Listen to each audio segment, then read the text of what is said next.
Yes sir. ഈ മാലക്ക് എന്താ വില? इसका 500 rupees. 500. മൂന്നെണ്ണത്തിന്റെ അല്ല ഒന്നിന്റെ. 1,500 rupees. ഇപ്പോഴല്ല 500 രൂപ പറഞ്ഞത്. പിന്നെ 1,500 1500 രൂപ പറഞ്ഞെന്താ? എന്നെ കണ്ട യൂറോപ്പിലാണ് തോന്നുമെങ്കിലും ഞങ്ങളൊക്കെ ഇവിടെ തന്നെ ജനിച്ചു വന്ന ആളാണ്. ആക്കല്ലേ? No sir, one chain 500 rupees. ആഹാ, one chain 500 rupees. ഏതാ അത്? This one. പാക്ക് ചെയ്യണ്ട, അവിടെ വെച്ച്. അവിടെ തന്നെ. Sir. അത് അവിടെ തന്നെ വെച്ചേക്ക്. നല്ല ഭംഗിയല്ലേ കാണാൻ? നീ ഭംഗിയുള്ള സാധനം വേറെ ഏതുണ്ടാവും? नीचे नीचे नीचे देखो. नीचे പൊറോട്ട മാവാണ്. ഇതിന് കിतना രൂപ है ഇതിനൊക്കെ? सब अलग अलग प्राइस है ना साहब. सब अलग अलग प्राइस है. ഒറ്റ അലക്കിന് പോവും. ഓ, ये दिलवाले 700 rupees. ഈ ദിൽവാല 700. Yeah. ഇത് ये दुल्हनिया 800. അപ്പൊ ഇതോ? ലേ ജായെങ്കിൽ ഷുവർ അല്ലേ? കോൺഫിഡന്റ്? सर ആ, ये ले लो, खूबसूरत है साहब. ലേലം വിളിച്ചതൊക്കെ ഇവിടെ കൊടുത്താൽ മതി. എനിക്ക് വേണ്ട. ചേട്ടാ ചേട്ടാ ഇവിടെ. ആ, എന്തായി? അയാള് പറഞ്ഞ മനസ്സിലായ? ഇഞ്ചടെ ഇറക്ക? മനസ്സിലായില്ലല്ലേ? ഇല്ല. അത് നല്ലതാണ് മേടിച്ചോളാൻ. ആണോ? അനിയാ, കുറച്ച് ഹിന്ദി സംസാരിക്കാൻ അറിയാന്ന് പറഞ്ഞ് ഷൈൻ ചെയ്യല്ലേ? എനിക്കും കുറച്ച് ഹിന്ദിയൊക്കെ അറിയാം. ഞാനും കുറെ കാലം മദ്രാസ് ഉണ്ടായിരുന്നു. അറിവ് കേട്ട മുണ്ടാവും. झुमका. ചുമക്കാനാ? അത് പുറകിലേക്കനോട് പറഞ്ഞാൽ മതി. Yes sir. ഇതിനെത്ര വില? 100 rupees sir. 100. सर ये देखो, अच्छा है. Yes sir. ആ പെർഫ്യൂം എടുത്തേ. അത് ലാസ്റ്റ് വൺ. അതെ, ഞാൻ കണ്ട്. എന്ത്? മറ്റേത് അതല്ല. അതിൽ വാലെ മാല ചേട്ടൻ ഇങ്ങനെ ദുൽഹാനിയായിട്ട് പോക്കറ്റിലേക്ക് ലേജായെങ്കിയത് പേടിക്കണ്ട, ഞാൻ പറയില്ല. അതുപോലൊരു മാല എനിക്കും കൂടി ലേജായെങ്കിൽ. അതുപോലത്തെ ഒരു മാല എന്തിനാ? ഇത് തന്നെ വെച്ചോ, ഞാൻ വേറെ എടുത്തോളാം. പോക്കറ്റ് വെച്ചോ. ആ, നീ കാശും തരണ്ട, നന്നായിട്ട് പൊടിച്ചോ.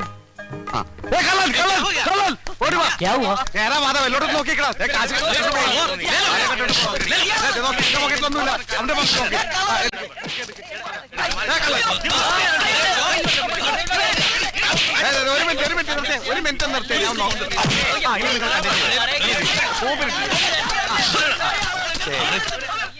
ഏതെടുത്താലും പത്രം, ഏതെടുത്താലും പത്രം. സിസ്റ്റർ, കസിൻ സിസ്റ്റേഴ്സ് ആർക്ക് വേണമെങ്കിൽ ഏതെടുത്താലും. എനിക്ക് കൊടുത്താ ഒന്ന് മതിയാ?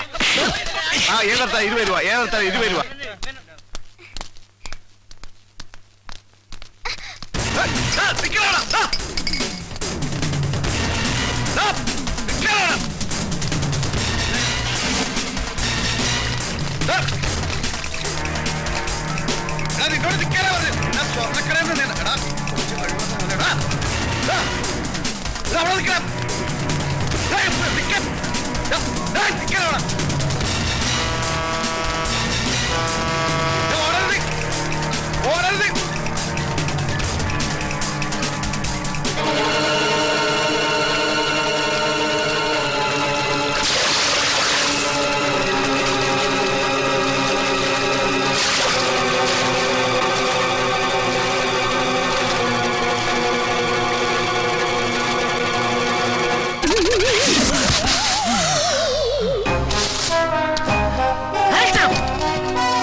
വെട്ടിച്ച് നീ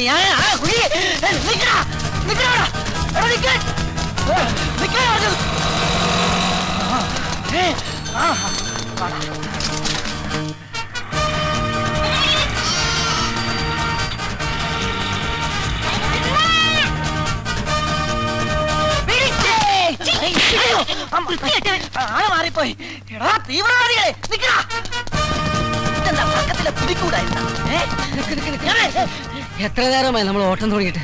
അല്പം റെസ്റ്റ് എടുത്തിട്ട് ഓടിയാ പോരെ? ശരിയാ, എത്ര നേരം നമ്മൾ ഓട്ടം തുടങ്ങിയിട്ട്? അല്പം റെസ്റ്റ് ചെയ്തിട്ട് ഓടാല്ലേ? അതിരിക്കട്ടെ, എവിടെ നിങ്ങളുടെ വീട്? ബോംബെയില്. ബോംബെയിലാ? ബോംബെയിൽ ഞാൻ കുറച്ചാളുണ്ടായിരുന്നു 1983-ല്. പിന്നെ ഞാൻ നാട്ടിലേക്ക് പോന്നു. യോ, സമയം ഒരുപാടായി. എന്നാ നമുക്ക് ഓടാം. ഓടാം.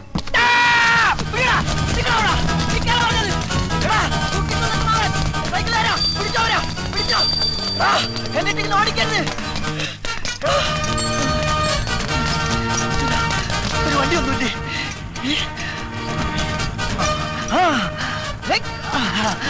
വിട്ടോ വിട്ടോ. ഇവിടെ സൂട്ട്കേസായിട്ട് പോണില്ലേ? അവര് പോയപ്പോ ഇയാളെന്താ മണ്ണ ബുദ്ധിയാണോ? ജോലിയിൽ പോണ പോലെ പോട്ടെ. ദോസ്തേ. ഇത് പോയില്ലേ? എടോ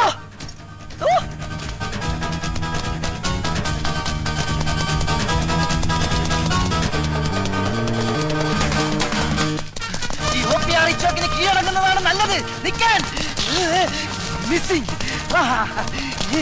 പിന്നെ മിസ്സിംഗ്.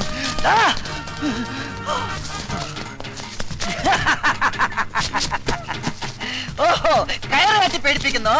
എടാ, ഈ ഡിറ്റക്റ്റീവിന് കയറൊരു പ്രശ്നമല്ലടാ. നീ കണ്ടോ എന്റെ അമ്മ തെങ്ങ് കെട്ടല്ലേ? അയ്യോ കെട്ടല്ലേ? എടാ എടാ ചോട്ട മുട്ടത് ആത്തച്ചാക്കിന്റെ ഒക്കെയുള്ള വലിയ കെട്ടല്ലേ? എടാ വിടാ, എടാ കെട്ടഴിച്ചിട്ട് പോടാ. അയ്യോ എടാ കെട്ടല്ലേ? ചോട്ടുള്ളപ്പോഴാണോ കയറ്?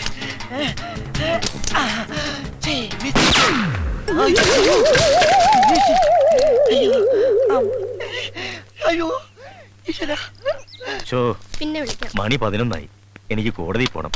എന്താണ് സാർ കേസ്? അതൊരു തല്ല് കേസാ. സാറിന്റെ കേസല്ല, ഒ പി എസ് സാറിനെ കണ്ട കാര്യം എന്താ? ഒരു പ്രമാദമായ കേസ് പുള്ളി ഏൽപ്പിക്കാനുണ്ട്. ആൻഡ്രാക്സോ അത് കൊടുത്തുവിടെ, ഞാൻ വിളിച്ചോണ്ടിരിക്കാം.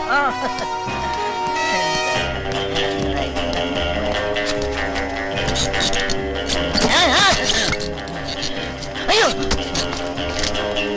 Good morning mister hello mister Bobby Varghese.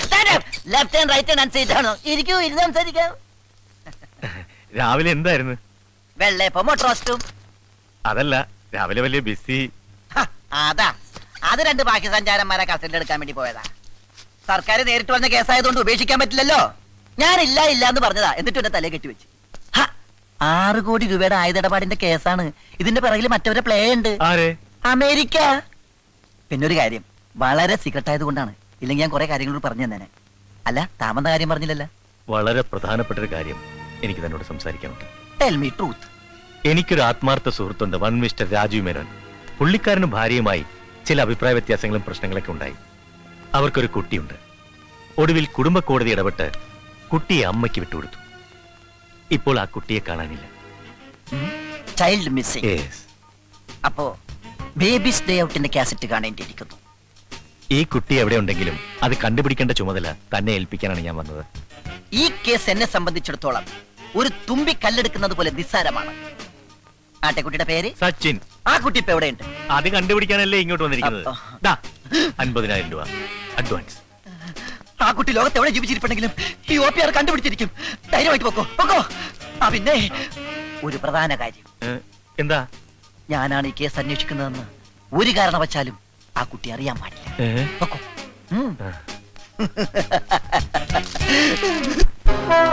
അപ്പോ നീ പറഞ്ഞാലും നിന്റെ മോൾ അനുസരിക്കില്ലെന്നാണോ? ഞാൻ ആവുന്നതും പറഞ്ഞു നോക്കി അച്ഛ. മോളെ, ഇങ്ങനെ കുടുംബത്തിൽ അപമാനം ഉണ്ടാക്കുന്നതിലും നല്ലത് വല്ല ട്രെയിനിലും തലവെച്ച് ചാകുന്നതാ. അയ്യോ അച്ഛ. ഹലോ, എന്റെ ഓഫീസല്ലേ? ആ കുട്ടിയുടെ അമ്മയും അപ്പൂപ്പനും തീവണ്ടിക്ക് തലവെക്കും. ഉടൻ തന്നെ റെയിൽവേ സ്റ്റേഷനിൽ. പരിപാടിയുടെ ഈ ഭാഗം നിങ്ങൾക്കായി സ്പോൺസർ ചെയ്തിരിക്കുന്നത് വെട്ടുകത്തി ഫൈനാൻസിയേഴ്സ് ആൻഡ് റോയൽ പാറ്റ ഗുളികാസ്. TV സീരിയലായിരുന്നു ഞാൻ.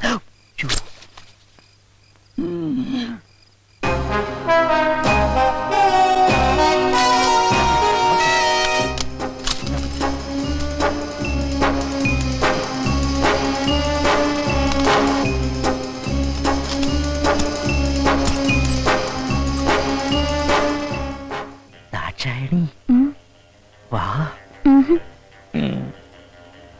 ഒയ്ക്കോ, ഞാൻ പിന്നെ വരാം. ഈ സ്റ്റെയർ കേസ് ഇവിടെ ഉണ്ടാകും നന്നായി, ഇല്ലെങ്കിൽ കയറ് കെട്ടി ഇറങ്ങേണ്ടി വന്നേനെ.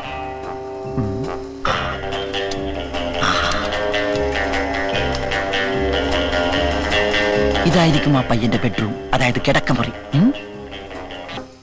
കൊച്ചു കള്ള, എന്തിനാ ഇത്ര ധൃതി? അയ്യോ, മുതലാളി ചുമക്കുന്നു, ഉണന്നെന്നാ തോന്നേ.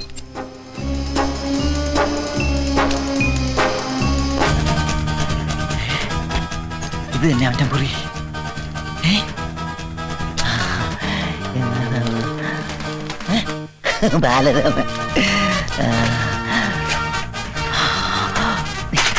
ഇൻസുറൻസ് ബോക്സാ.